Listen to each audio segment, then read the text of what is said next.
găsit. Ți-a fost vreodată frică să faci chiar lucru pe care doreai cel mai mult să-l faci? Eu am avut problema aceasta și de fiecare dată m-am întors din drum. M-a ținut captivă în zona mea de confort. Când eram studentă, am scris chiar în una din lucrările mele că visul meu e să ajung purtătoare de cuvânt a unei mari personalități.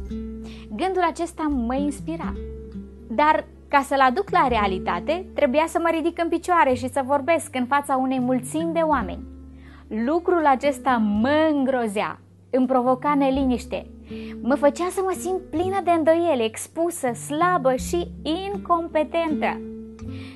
Ceea ce am experimentat eu se poate întâmpla oricui care încearcă să părăsească zona de confort. Mă întreb ce e o zonă de confort? Ne ia timp să construim această zonă. Este ca o cochilie, un loc sigur, călduț, cu relații frumoase sau cel puțin bine cunoscute. Și cum se exprimă Bruce Wilkinson în cartea Cel ce dă viziune, zona de confort este căptușeala lucrurilor cotidiene care ne fac să ne simțim bine. Este gardul de protecție al comportamentului general acceptat. Este plasa de sârmă a succeselor și eșecurilor noastre trecute. Suntem foarte siguri că aici, în zona noastră de confort, putem avea succes, că putem să arătăm bine și să fim fericiți sau cel puțin liniștiți, nestingeriți de nimeni. Ne gândim, cine știe ce ni se poate întâmpla dacă ieșim afară. Acolo afară sunt un necunoscut, sunt un nimeni, un anonim. Vorbeam cu unul din mentorii mei, împărtășindu-i visul meu și spunându-i că mi-este frică. Asta însemnând pentru mine atunci că sunt nevrednică, nepregătită. Ea mi-a spus: vrei să aștepți până când te vei simți vrednică și pregătită? Niciodată nu te vei simți vrednică. Dacă ai de gând să aștepți, îți vei irosi viața în zadar. Biblia spune: Dumnezeu a ales lucrurile nebune ale lumii ca să facă de rușine pe cele înțelepte. El a ales lucrurile slabe ale lumii ca să facă de rușine pe cele tari. Dumnezeu alege intenționat oameni nevrednici și incapabili ca tine și ca mine. Dar vine ispititorul și ne șoptește: dacă ai fi fost capabil de acest lucru, cu siguranță nu ar trebui să-ți fie frică. Sună rezonabil, nu? Dar știți că cel care ne ispitește, tot el ne dă și sentimentul de frică? Vi-l amintiți pe Moise, încremenit de spaimă, spunându-i lui Dumnezeu: cine sunt eu ca să mă duc la Faraon și să scot din Egipt pe copiii lui Israel?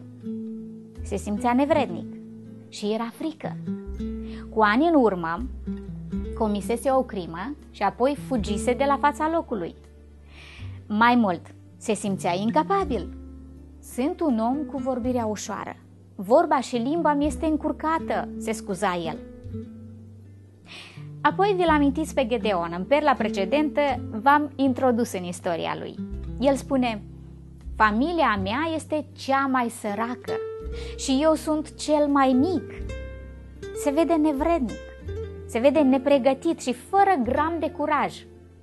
Apoi întreabă: cu ce să izbăvesc pe Israel? Și chiar după ce primește putere de sus, Gedeon e foarte ezitant, cere semne, e încă fricos.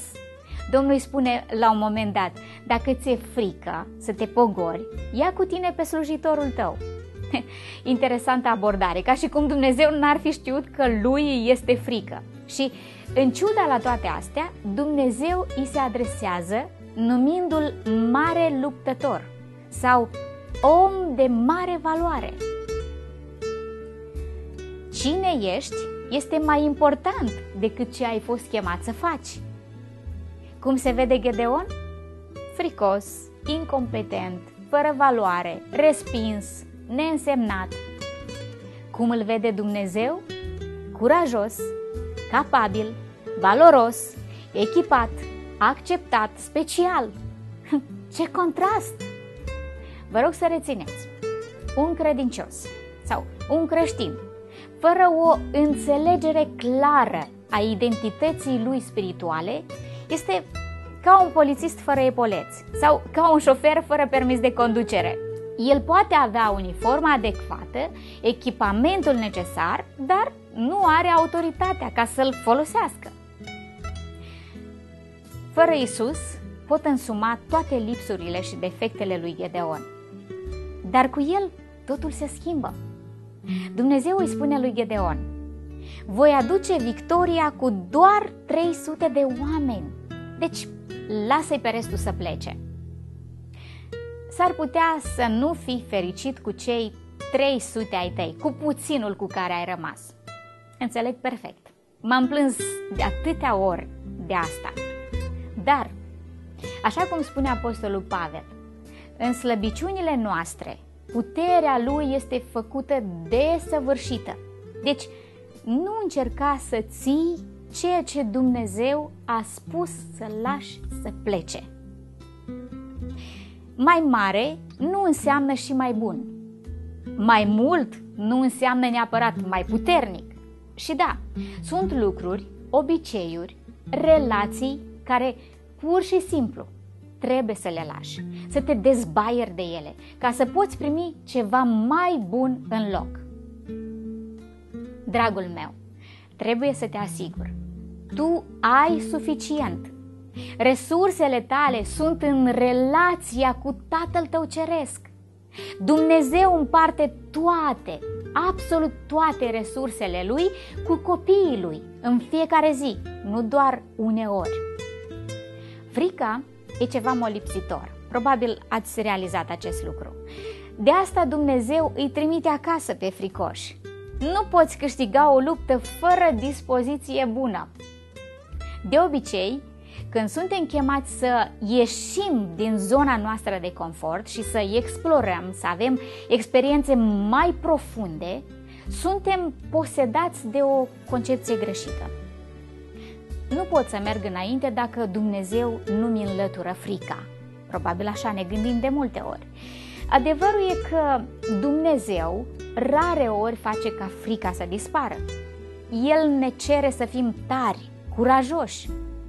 Iar curajul nu este absența fricii, ci mai degrabă alegerea de a acționa în ciuda fricii.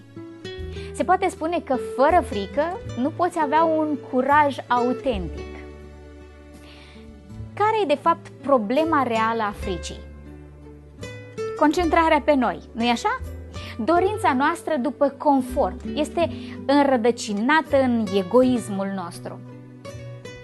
Imaginați-vă cum va arăta viața ta când vei rupe lanțul fricii. Îți vei întinde și în alte direcții aripile. Vei simți puterea și pacea de care ai nevoie. Vei umbla printre oameni și vei trece prin situații liniștit și plin de încredere. Vei atinge cu putere multe vieți. S-a dovedit deja și am experimentat personal.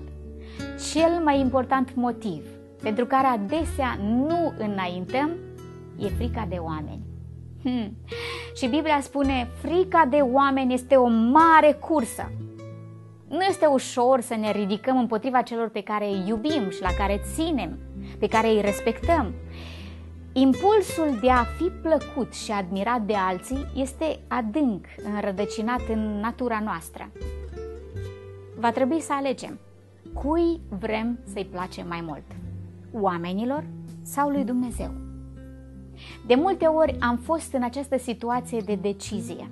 Dar ce vor spune oamenii? E o cursă care te mănâncă, te frânge. Până nu ajungi să spui, am obosit să trăiesc doar de gura oamenilor și de frica lor. Până nu decizi înțelept și să nu te mai lași intimidat de oameni, nu-ți vei împlini menirea. Dumnezeu încă mai caută, nu oameni perfecți, ci oameni cu pasiune pentru El, oameni dedicați chemării Lui. Dumnezeu folosește resurse și unelte invizibile ochilor noștri firești, ochilor noștri fizici.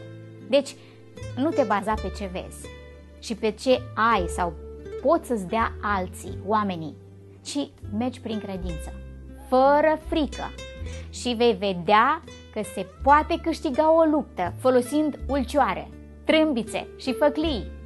O nebunie pentru militari. O armată de neînvins, dotată cu tot arsenalul modern și sofisticat, a fost spântecată și pusă pe fugă de 300 de soldați nepricepuți, dar ascultători.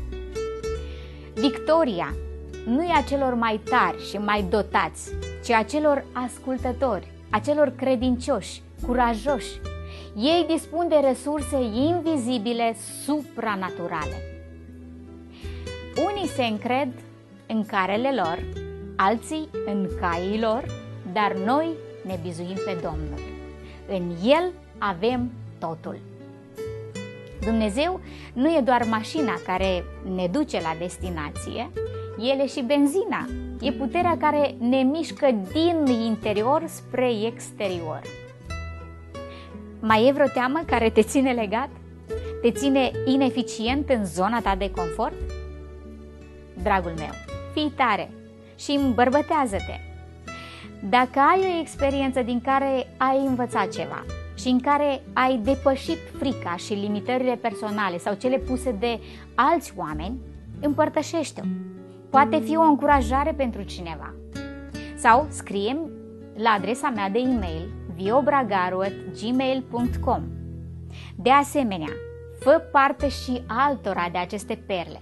Discutați pe marginea lor, pe aceste subiecte cu familia, cu prietenii, cu colegii. Tu ești un învingător, doar că ai nevoie de mai mult curaj.